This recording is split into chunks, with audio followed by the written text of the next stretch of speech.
سێ یاریزانی لاوی هەرێمی کوردستان زیاتر لە 900 کیلۆمەتریان بڕیوە و ئاستێکی بەرز بۆ یانەیەکی شاری بەسڕا پێشکەش دەکەن و تەواوی ئامادەکاریەکانیان لەگەڵ بەحری بە پایان گەیاندووە بۆ ڕکابەریکردن لەسەر نازناوی خولی بژاردەی عێراق بۆ تۆپی بالا.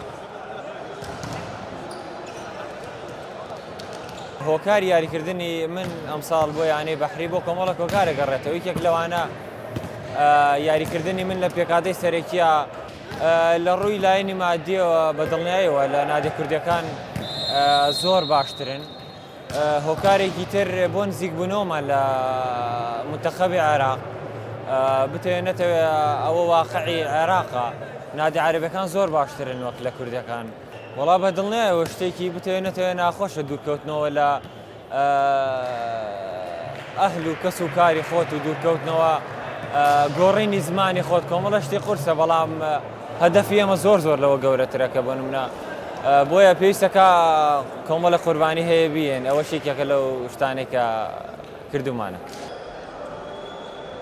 بەشێک لەو یاریزانە کوردانەی پەیوەندیان بەیانەکانی باشوور و ناوەڕاستی عێراق کردووە.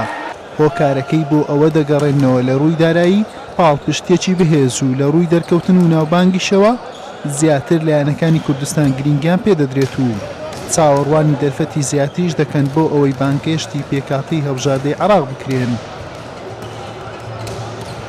هۆکاری بەشداریکردنم لە یانەی بەحری هۆکاری ما ئامانجی ما ئەوەیە کە یەکەمی عێراق بین ڕکابەری لەسەر ناسناوەکە دەکەین.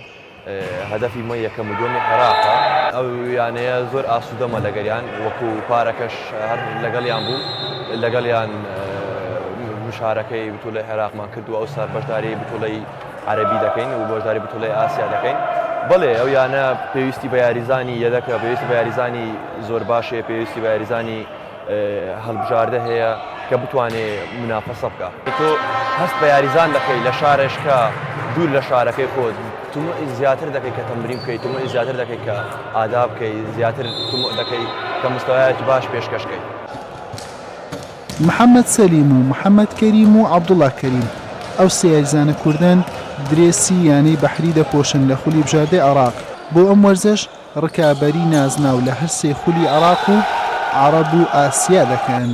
حوسێن محەممەد تایبەت بە پەیامی ڕۆژ هەولێر.